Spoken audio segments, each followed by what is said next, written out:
बड़े से बड़े डॉक्टर की डायग्नोसिस और प्रैक्टिस तब तक कोई फ्रूटफुल रिजल्ट नहीं देगी जब तक उसे उन्नत और प्रभावी दवाइयों का सहयोग प्राप्त ना होता हो।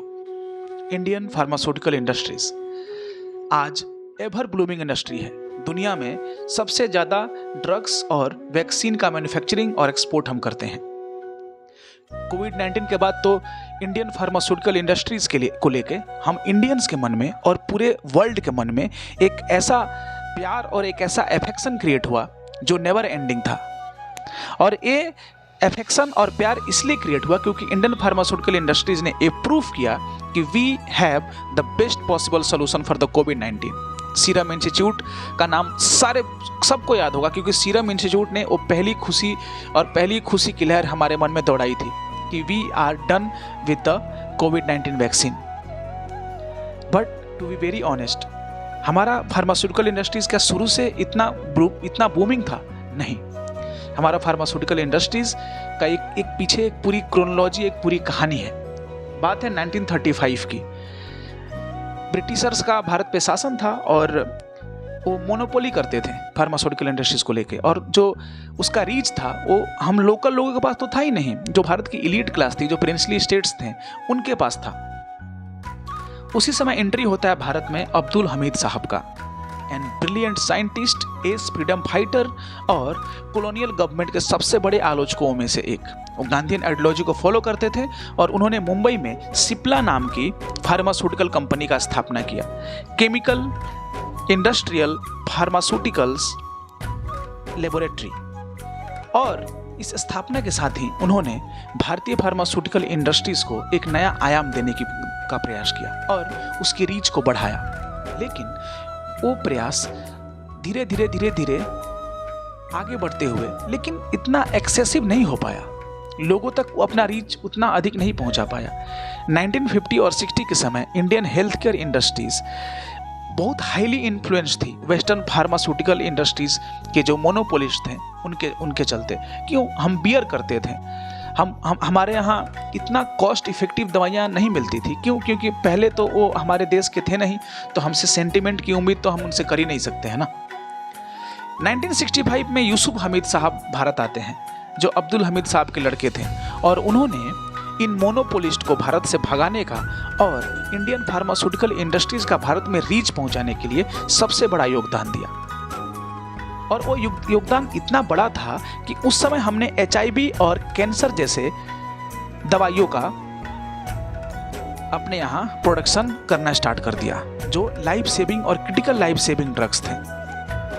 जेनरिक मेडिसिन क्या होता है? उसी समय जेनरिक मेडिसिन अपने बूम पर आया और जेनरिक मेडिसिन की जो रॉ मटेरियल्स थे, जो AIPs थे, उन AIPs का भारत इंपोर्ट करने लगा और हमारे यहाँ जेनरिक मेडिसिन बनने लगी।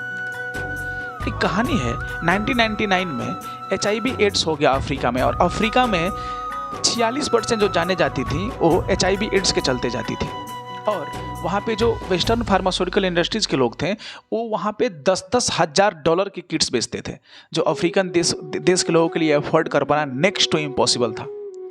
और जो देश हमको स्नेक चार्मर बोलते थे, हमको बोलते थे कि India is always a follower, India can't lead anything on the global platform, उन्हीं लोगों के न्यूज़पेपर में ये बात छपती है कि Indian companies are offering the lowest possible price for the AIDS drugs in Africa. और हमने अफ्रीका के लाखों लोगों को, मिलियन लोगों को एड्स से उबारा और उनकी जानों को बचाया।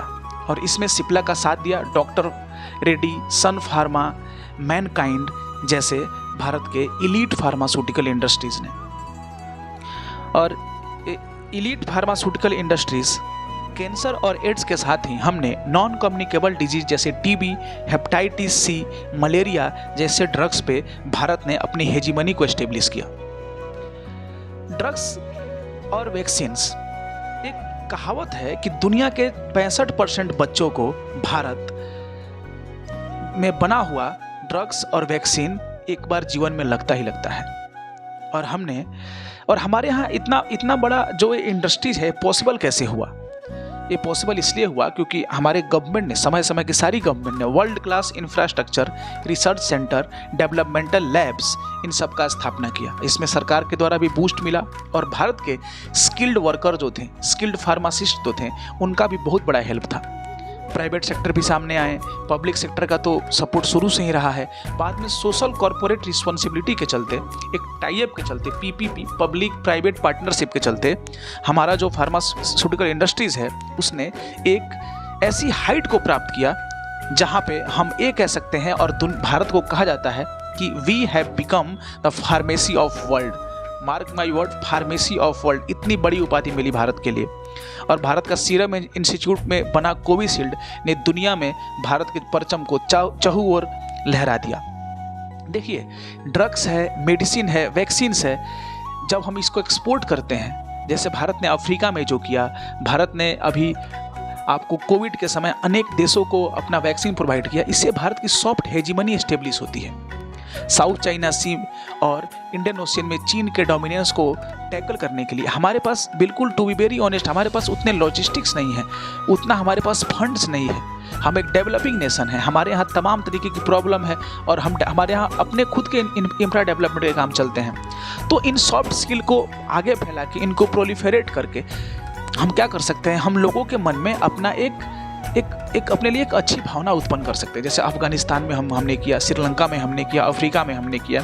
आज अफ्रीका में इसी का एग्जाम्पल है कि हिंदुइज्म सबसे तेज ग्रोइंग रिलीजन है अफ्रीका में। और वो इसलिए नहीं कि हमने वहाँ पे कुछ ऐसे काम किए, वो इसलिए क्योंकि वो हमारे लाइफ स्टाइल को अपनाना चाहते हैं। फ्यूचर ग्रोथ की बात करते हैं तो हमारे यहाँ फार्मास्यूटिकल इंडस्ट्री में आर्टिफिशियल इंटेलिजेंस सबसे अधिक फ्यूचर ग्रोथ का काम कर सकती है। हमारे यहाँ पावरिंग ऑटोमेशन को पावर करके, फास्ट प्रोडक्शन एल्गोरिदम को पावर करके, जो क्लिनिकल थेसिस होता है, थ्योरीज होते हैं, उनको एम्पावर करके, ड्रग डिस्कवरी, मॉलिक्यूलर एनालिसिस, इन सारे एक्सपेक्ट पे काम करके एआई के हेल्प से हम अपने फार्मास्यूटिकल इंडस्ट्रीज़ को और ऊपर लेके जा सकते हैं। चैलेंजेज क्या आते हैं? चैलेंजेज आते हैं एपीआई के इंपोर्ट में। एपीआई का मतलब होता है एक्टिव फार्मास्यूटिकल इंग्रेडिएंट्स, और भारत 70% इंपोर्ट चाइना से करता है, जो काफ़ी एक्सटेंसिव है। हमको अपने इस इंपोर्ट को तो सबसे पहले कर्टेल करने की आवश्यकता है, और अगर हम इंपोर्ट कर भी रहे हैं तो अलग अलग इंपोर्टिंग पार्टनर ढूंढ सकते हैं। भारतीय फार्मास्यूटिकल इंडस्ट्रीज़ आज दुनिया में अपना परचम हमेशा लहरा रही है। जापान, चाइना, अफ्रीका के साथ साथ हम यूरोप के देशों में भी अपने फार्मा इंडस्ट्रीज़ को लेके आगे जा रहे हैं। Thank you so much. और फार्मास्यूटिकल इंडस्ट्रीज़ के बारे में एक वीडियो हम और लेके आएंगे जो नॉलेज बूस्टर सीरीज़ का 3 होगा, और उसमें हम हेल्थ केयर सेक्टर के बारे में बात करेंगे। जो इंडिया का हेल्थ टूरिज्म है वो क्यों इतना आगे बढ़ रहा है, और भारत अपना एक हेजीमनी क्यों इतने अच्छे तरीके से एस्टेब्लिश कर रहा है इंटरनेशनल फोरम पे। Thank you so much. नमस्कार, जय हिंद।